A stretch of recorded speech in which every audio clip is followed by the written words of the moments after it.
Hello everyone, good morning. आज के class में हम लोग यूनिट वाइज ऑब्जेक्टिव क्वेश्चंस जो हैं डिस्कस करेंगे। कुछ इंपॉर्टेंट क्वेश्चंस जो आपको यूनिट वाइज हेल्प कर देंगे आपके एग्जामिनेशन पॉइंट ऑफ व्यू से। तो वैसे क्वेश्चन जो हैं वो हम शुरू करते हैं। स्टार्ट जो है वो हम लोग हमारे यूनिट नंबर 5 से करेंगे, जहाँ पे हम इंडिया के जो डेवलपमेंटल एक्सपीरियंसेस हैं, ठीक है, जो हम लोगों ने इंडियन इकोनॉमी में आफ्टर इंडिपेंडेंस जो एक्सपीरियंसेस देखे हैं, किस तरह का एक्सपीरियंस रहा है इंडिया का आज़ादी के बाद, उससे रिलेटेड ये आपका यूनिट है, जिसमें हम लोग 2-3 चैप्टर्स में डिस्कशन करेंगे। ये 1947 से लेकर के 1990 तक के टाइम पीरियड के बीच में रहेगा। जितने भी डेवलपमेंटल एक्सपीरियंसेस की बातें होंगी वो 1947 टू 1990 तक का रहने वाला है। तो हम लोग वो शुरुआत करते हैं। चैप्टर वाइज मैंने इसको कैटेगराइज कर दिया है। चैप्टर 1 रहेगा आपका, जिसमें हम लोग basic Indian economy on the eve of independence की बातें करेंगे, ठीक है। तो चैप्टर जो है वो हम लोगों ने पढ़ा हुआ है और उस पे बेस्ड ऑब्जेक्टिव क्वेश्चंस हम देखते हैं। शुरुआत करते हैं सबसे पहले क्वेश्चन से, और पहला नंबर क्वेश्चन है, on the eve of independence Indian economy was, ठीक है। On the eve of independence Indian economy कैसी थी, आजादी के वक्त में आपकी भारतीय अर्थव्यवस्था किस प्रकार की अर्थव्यवस्था थी, आपको पढ़ाया हुआ है मैंने। ऑप्शंस देखोगे, स्टैग्नेंट एंड बैकवर्ड। स्टैग्नेंट मतलब होता है स्थिर, स्टैग्नेंट मतलब हो गया लैक ऑफ प्रोग्रेस, जहां पे कहीं किसी भी तरह की कोई भी प्रगति ना हो, उसको हम स्टैग्नेंट बोलेंगे। तो या तो हुआ स्टैग्नेंट, लैक ऑफ प्रोग्रेस, ये एक सिचुएशन। और बैकवर्ड, बैकवर्ड मतलब economically backward, socially backward, politically backward, completely economic जो है वो बैकवर्ड है, पर कैपिटा इनकम लो है, नेशनल इनकम लो है। तो ये सारी चीजें, तो पहला ऑप्शन है जो कि काफी मिलता जुलता है हमारे आंसर से, ये हो सकता है हमारा आंसर, बट स्टिल हम सेकंड ऑप्शन देख लेते हैं। सेकंड ऑप्शन कहता है डेवलप्ड। भैया बिल्कुल भी डेवलप नहीं थी इकोनॉमी हमारी। ऑप्शन सी है सेल्फ रिलायंट, मतलब आत्मनिर्भर नहीं, ये भी नहीं था। और डी है कैपिटलिस्ट, पूंजीवादी अर्थव्यवस्था भी नहीं थी। तो आफ्टर इंडिपेंडेंस कहोगे या on the eve of independence, चूंकि इंडियन इकोनॉमी पर ब्रिटिशर्स का रूल था और उन लोगों के रूल्स रेगुलेशंस के कारण हमारी इकोनॉमी जो है वो काफी एडवर्सली अफेक्टेड हुई है। और जिसकी वजह से जब हम आजाद हो गए तो हमारी इकोनॉमी के कुछ फीचर्स थे, जैसे कि colonial, stagnant, backward, under developed, disintegrated, depreciated. तो पहला जो ऑप्शन है, ऑप्शन नंबर ए, वो राइट आंसर हो जाएगा पहले नंबर क्वेश्चन का, स्टैग्नेंट एंड बैकवर्ड, ठीक है। नेक्स्ट क्वेश्चन है आपका question number 2।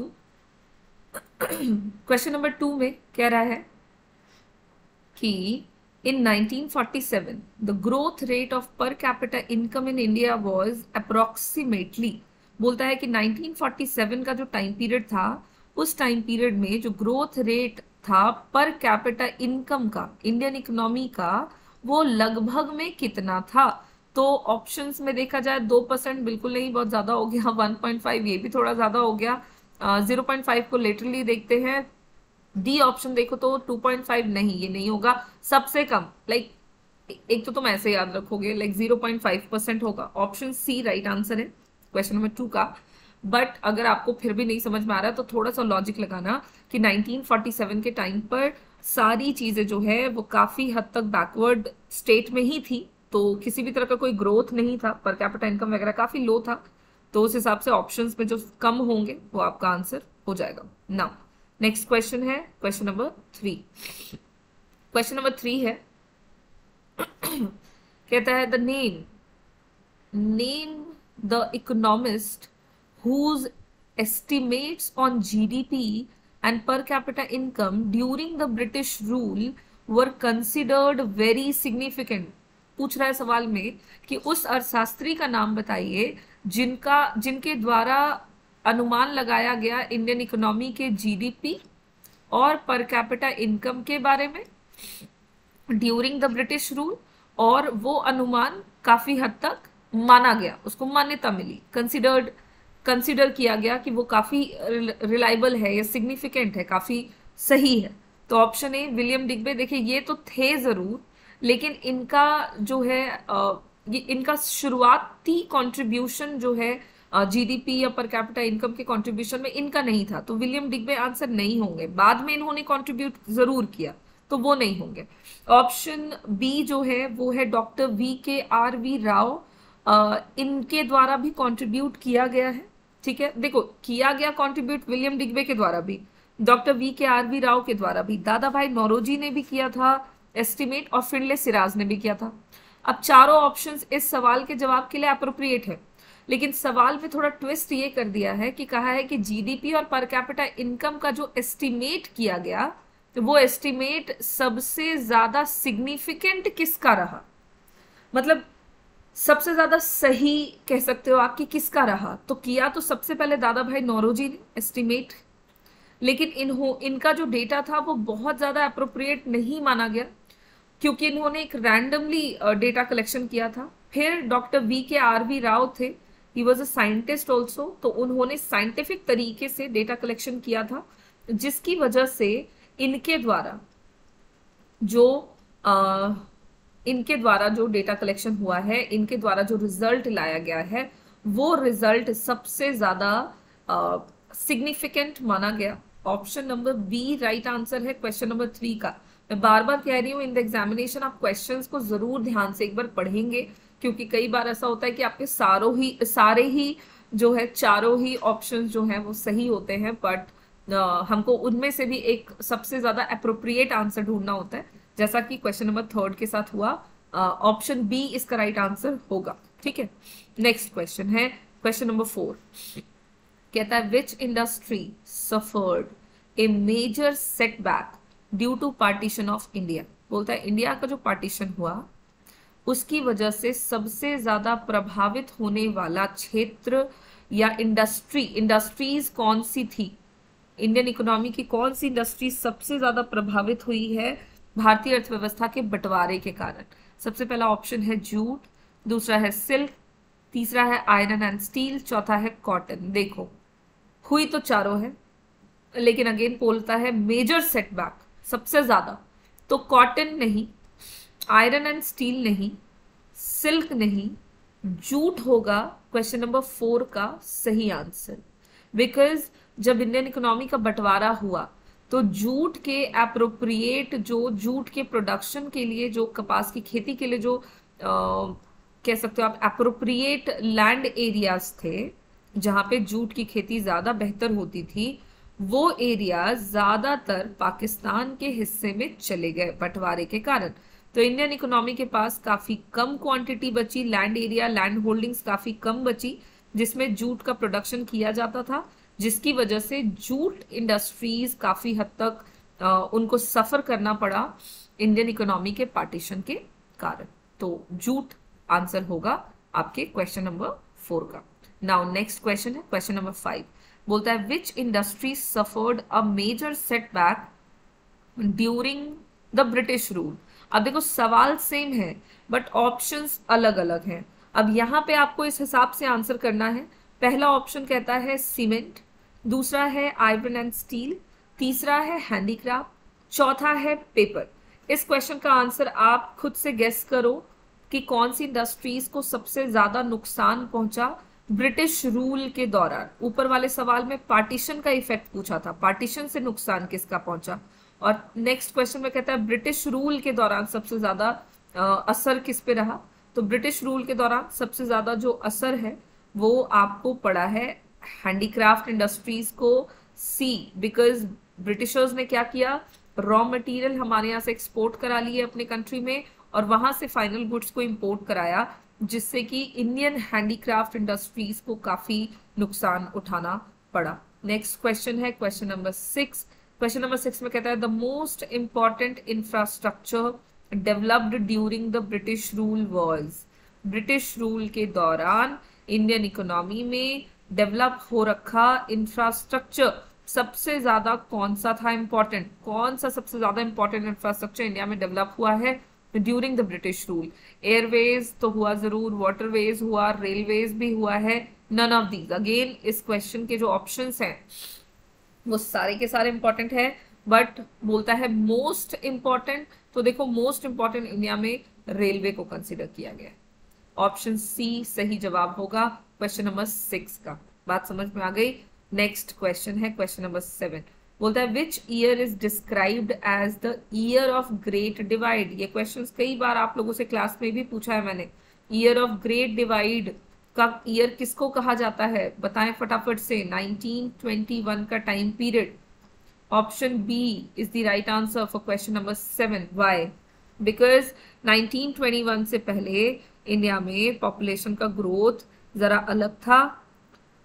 After 1921 Indian economy में पॉपुलेशन का ग्रोथ बिल्कुल ही चेंज हो गया और बढ़ने लग गया लगातार, जिसकी वजह से 1921 से पहले का time period is called first stage of transition, और आफ्टर 1921 का time period is called second stage of transition. ठीक है, तो ये दो स्टेजेस हैं जो कि 1921 के कारण डिवाइड होते हैं, इसलिए 1921 को ईयर ऑफ ग्रेट डिवाइड कहा जाता है।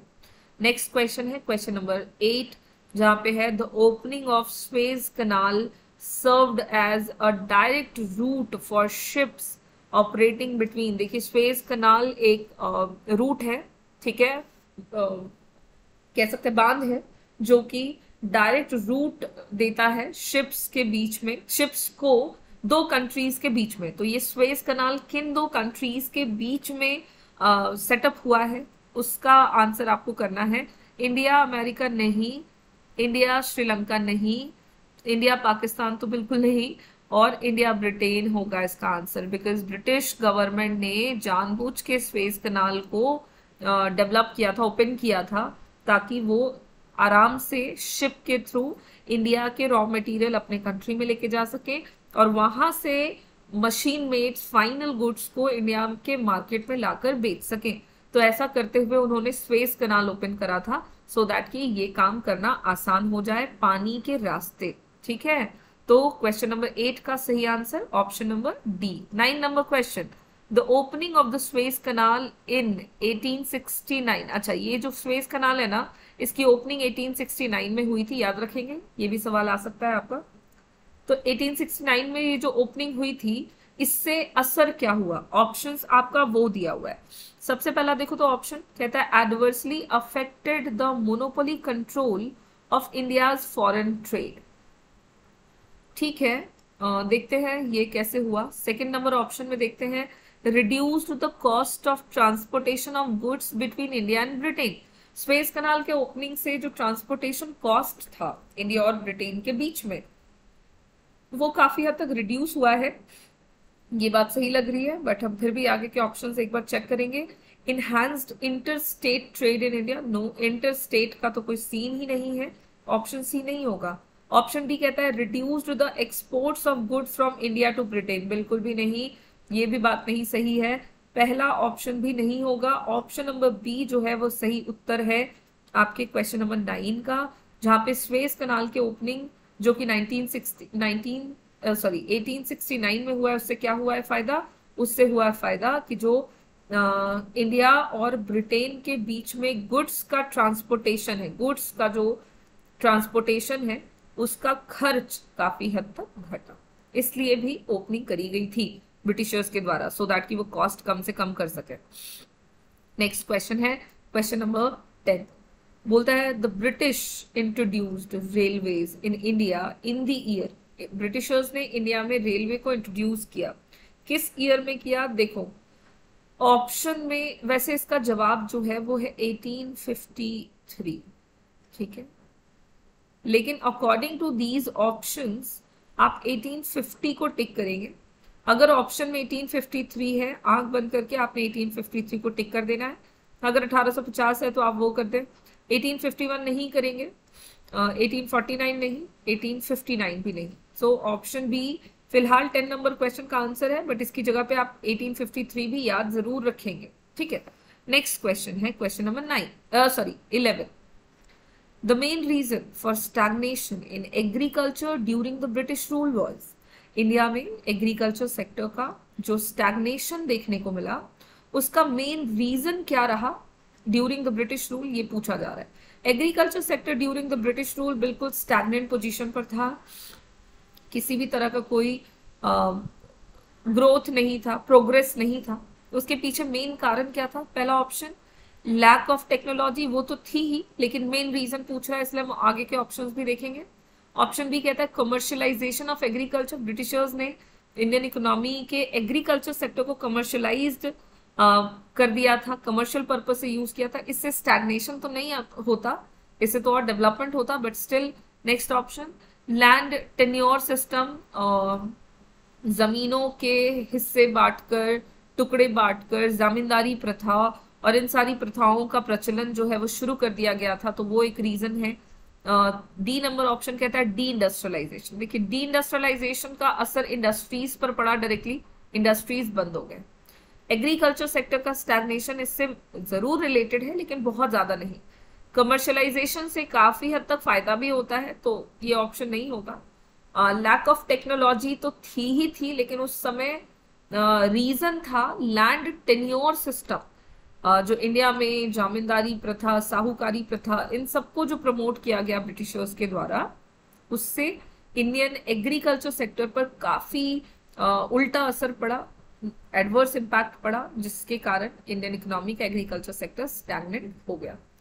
Option question number 12, the literacy rate and the female literacy rate of India at the time of independence were. India में इंडिपेंडेंस के टाइम पर जो लिटरेसी रेट था और जो फीमेल लिटरेसी रेट था वो क्या था? तो ये सवाल हम लोगों ने कई दफा करा हुआ है। Literacy rate was 16% and the female literacy was 7%. Option number A will be the right answer for question number 12. B नहीं होगा, 12% और 7% ये नहीं था। C भी नहीं होगा, 32 और 16% नहीं था, 16 और 12 नहीं। बाकी के ऑप्शंस गलत हैं। ऑप्शन A सही है आपके क्वेश्चन नंबर 12 का। चलो फटाफट से चलते हैं क्वेश्चन नंबर 13 पर, जहां पर है क्वेश्चन 13 में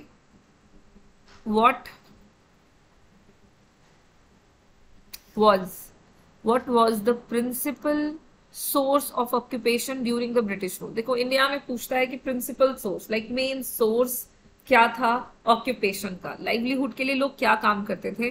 तो ब्रिटिश रूल के दौरान कोई और सेक्टर डेवलप हुआ नहीं, किसी और तरह का कोई डेवलपमेंट, कोई प्रोग्रेस इकोनॉमी में देखने को मिला नहीं। ज्यादातर लोग जो है वो खेती का काम ही जानते थे, इसलिए खेती ही करते थे। तो agriculture was the main source, the principal source of occupation during the British rule. A option सही है, बी नहीं है, सी नहीं है, डी भी नहीं है। Question number 14, when was first official census conducted in India. India में बोलता है पहला ऑफिशियल सेंसस, जनगणना, कब कंडक्ट किया गया? तो first official census was conducted in 1881। India में पहली बार सेंसस डेटा 1881 में शुरू किया गया था। ऑप्शन नंबर बी सही जवाब होगा क्वेश्चन नंबर 14 का। नेक्स्ट क्वेश्चन है क्वेश्चन नंबर 15, बोलता है the motive of British government behind de industrialisation was. British government ने इंडियन इकोनॉमी की इंडस्ट्रियल सेक्टर में जो पॉलिसी अडॉप्ट करी विच इज डी इंडस्ट्रियलाइजेशन, उसके पीछे का उद्देश्य क्या था, मोटिव क्या था? पहला देखो option, to get raw material from India at cheap rate, भाई ये तो था।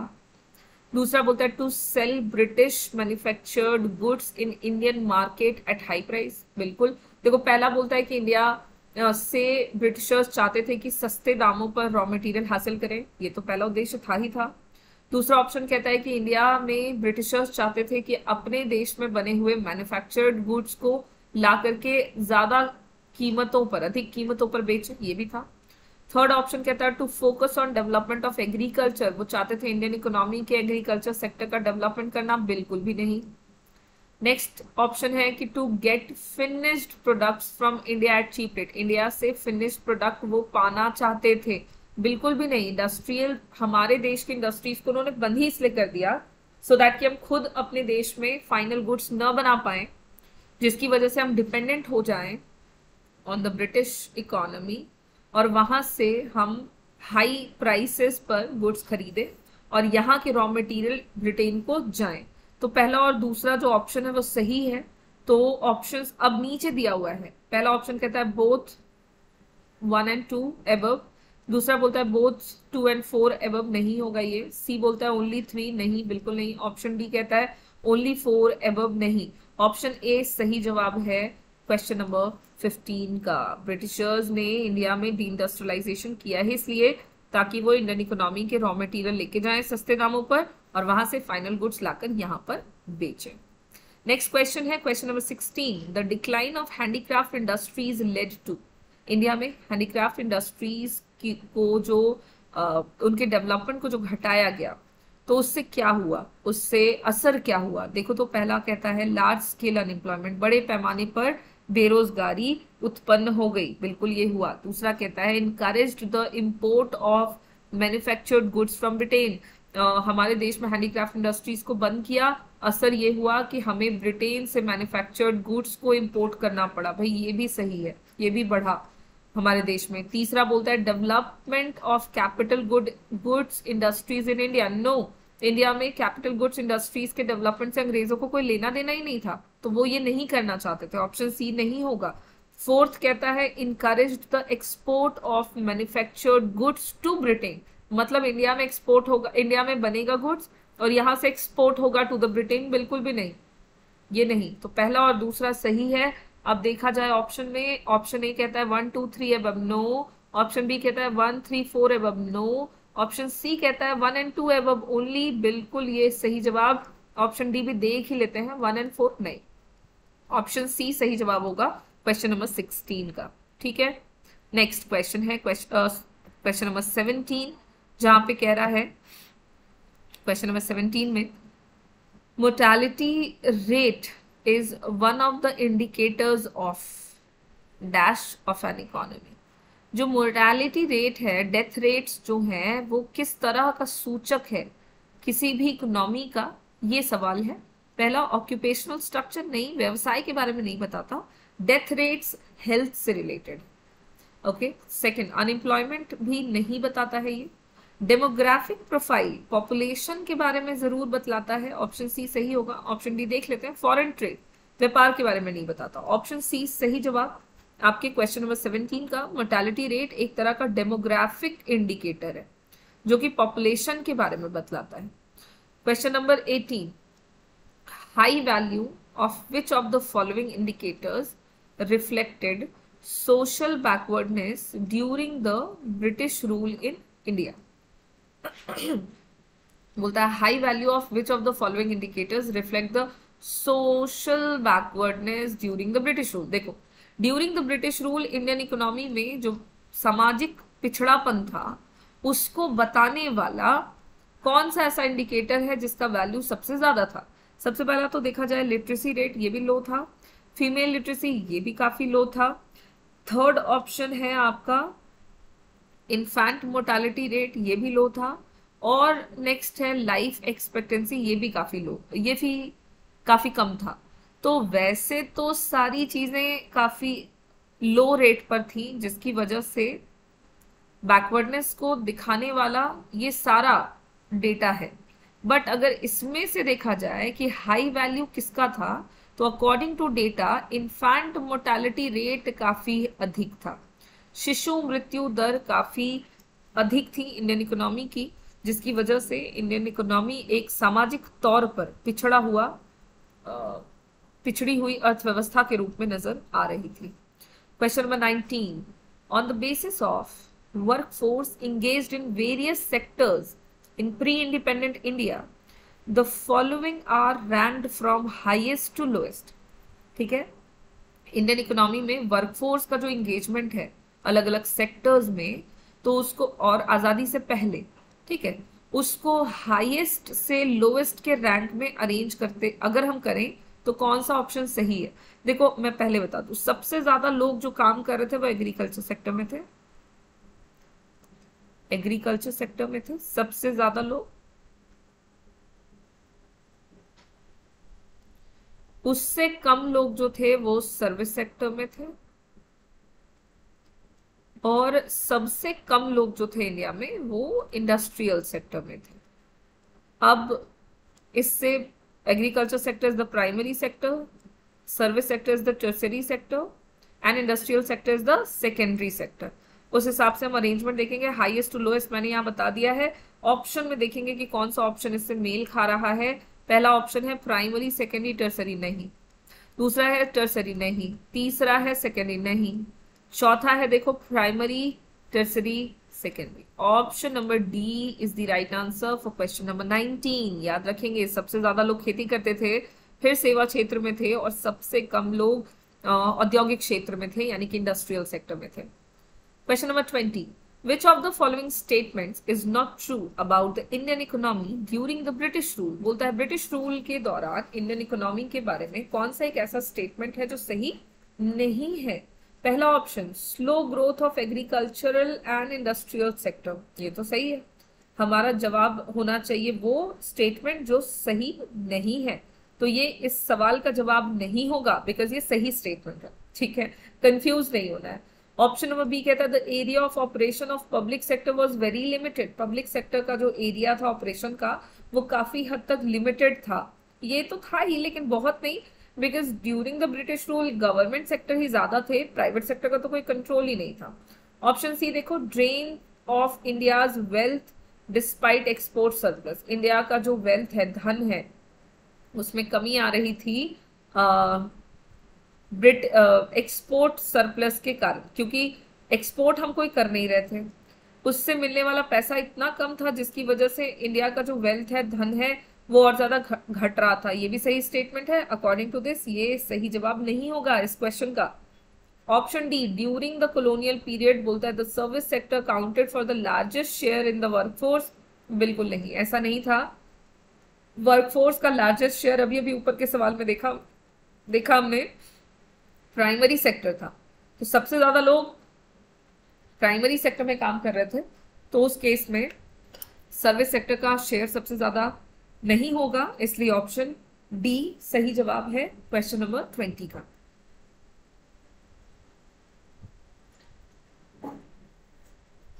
चलो भाई नेक्स्ट क्वेश्चन पे चले। Question number 21। क्वेश्चन नंबर 21 में कह रहा है which of the following social indicators contributed to the worsening of India's demographic profile during the colonial period? ठीक है, colonial period में इंडिया के डेमोग्राफिक प्रोफाइल को और ज्यादा खराब बनाने में कौन से इंडिकेटर का योगदान रहा है? Social indicator. पहला देखो तो, low infant mortality rate. Infant mortality rate low नहीं, क्योंकि इन्फैंट मोर्टेलिटी रेट बहुत हाई था। सेकेंड है हाई लाइफ एक्सपेक्टेंसी, नहीं, लाइफ एक्सपेक्टेंसी बहुत कम था इंडिया का। लो लिटरेसी रेट भी है, और चौथा ऑप्शन कहता है low birth rate and death rate. तो क्वेश्चन नंबर 21 का सही जवाब है option number C, low literacy rate. India में जो साक्षरता दर है वो बहुत ही ज्यादा कम हो गई थी, जिसकी वजह से इंडिया का डेमोग्राफिक प्रोफाइल और ज्यादा खराब हो गया था। क्वेश्चन नंबर 22 पे चलेंगे फटाफट से। बोलता है which of the following statements is not true about the foreign trade in context of Indian economy during the British rule. Sorry, India में during the British rule foreign trade के context में कौन सा स्टेटमेंट सही नहीं है, बस यही ध्यान रखना है, नहीं ढूंढना है आपको, ठीक है। पहला option, India become exporter of primary products and importer of finished consumer and capital goods from Britain. ये सही स्टेटमेंट है, इसलिए ये इस क्वेश्चन का आंसर नहीं होगा, बिकॉज हमें गलत स्टेटमेंट ढूंढना है, ठीक है। सही second option, India traded with many countries of the world despite discriminatory tariff policy pursued by the British government. India जो है तो बहुत सारे कंट्रीज के साथ ट्रेड करता था,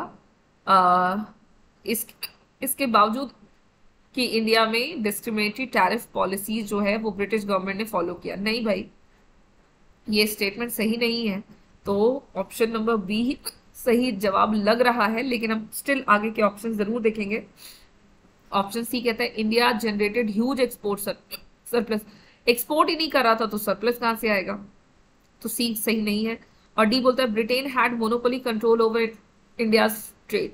ब्रिटेन का मोनोपोली कंट्रोल था, ये सही बात है, जिसकी वजह से ये सही स्टेटमेंट है, इसलिए ये सही जवाब नहीं होगा, इसलिए ऑप्शन बी ही सही जवाब है क्वेश्चन नंबर 22 का।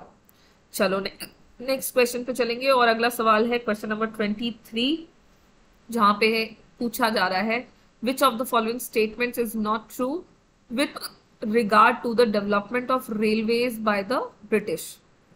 इंडिया में रेलवे जो ब्रिटिशर्स के द्वारा डेवलप किया गया, उसके रिगार्ड में कौन सा स्टेटमेंट सही नहीं है? अगेन पहला option, it help in breaking geographical and cultural barriers among people. Railway के आ जाने से इंडियन इकोनॉमी में कल्चरल और जियोग्राफिकल अंतर देखने को मिला, ऐसा तो नहीं हुआ, इसलिए ये इस स्टेटमेंट का सही जवाब नहीं होगा। ठीक है, सेकंड बोलता है it promoted commercialisation of Indian agriculture. नहीं, कमर्शियलाइजेशन को प्रमोट इसने नहीं किया इंडियन एग्रीकल्चर के। इस रेलवेज का मेन डेवलपमेंट करने का पर्पस था ब्रिटिशर्स का ब्रिटेन की इकोनॉमी को डेवलप बनाना, इंडियन इकोनॉमी को किसी भी तरह से फायदा नहीं पहुंचाना। ऑप्शन सी देखो, the social benefits occurring due to development of railways outweighed the country's huge economic loss. Railway में के कारण बहुत ही ज्यादा मात्रा में वस्तुओं को एक जगह से दूसरी जगह पे लाने ले जाने से इंडियन इकोनॉमी को काफी हद तक लॉस फेस करना पड़ा। ये स्टेटमेंट जो है ये सही लग रहा है। और ऑप्शन डी भी देख लें, it increase the volume of India's export. ऐसा नहीं हुआ, ऑप्शन नंबर सी सही जवाब होगा आपके क्वेश्चन नंबर 23 का। अब मूव करेंगे हम नेक्स्ट क्वेश्चन पर। बोलता है the export surplus generated during the British rule was used. India में जो एक्सपोर्ट सरप्लस जनरेट होता था, जो भी हम एक्सपोर्ट करते थे रॉ मटेरियल, उससे जो भी पैसा आता था, उस पैसे को ब्रिटिश रूल के दौरान किस तरह से यूज किया जा रहा था? पहला ऑप्शन देखो तो, to meet administrative expenses of the British government. Sorry, मैंने आपको बताया हुआ था कि इंडिया में ब्रिटिशर्स क्या करते थे कि इंडियन रॉ मटेरियल को विदेशों में ले जाने के बाद जो पैसा मिलता था, उस पैसे का इस्तेमाल वो अपने मेंटेनेंस, अपने डेवलपमेंट के लिए करते थे। तो एडमिनिस्ट्रेटिव एक्सपेंसेस को मीट करने के लिए भी किया जाता था। ऑप्शन बी देखो, to meet expenses on war fought by the British government. British government के द्वारा अगर कोई लड़ाई वगैरह हुई है तो उसका जो खर्च बनता है उसको यूज करने के लिए उन पैसों का इस्तेमाल होता था, ये भी सही है। ऑप्शन सी कहता है to import invisible items. Invisible items को इंपोर्ट करने के लिए उसका इस्तेमाल होता था। और ऑप्शन डी में कहता है ऑल ऑफ द एबव। देखो इस क्वेश्चन का जो जवाब है ना, ऑप्शन डी है, ऑल ऑफ द एबव ही सही जवाब है। बिकॉज ब्रिटिशर्स हर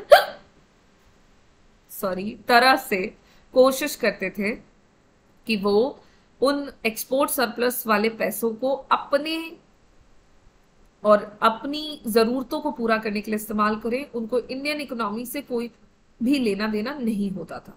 इसी के साथ 24 नंबर क्वेश्चन का आंसर कंप्लीट, और हमारा पहला चैप्टर जो है उसके जितने भी क्वेश्चंस पॉसिबल क्वेश्चंस हो सकते थे on the eve of independence related, वो यहाँ पे हमने आज के क्लास में डिस्कस कर लिया है।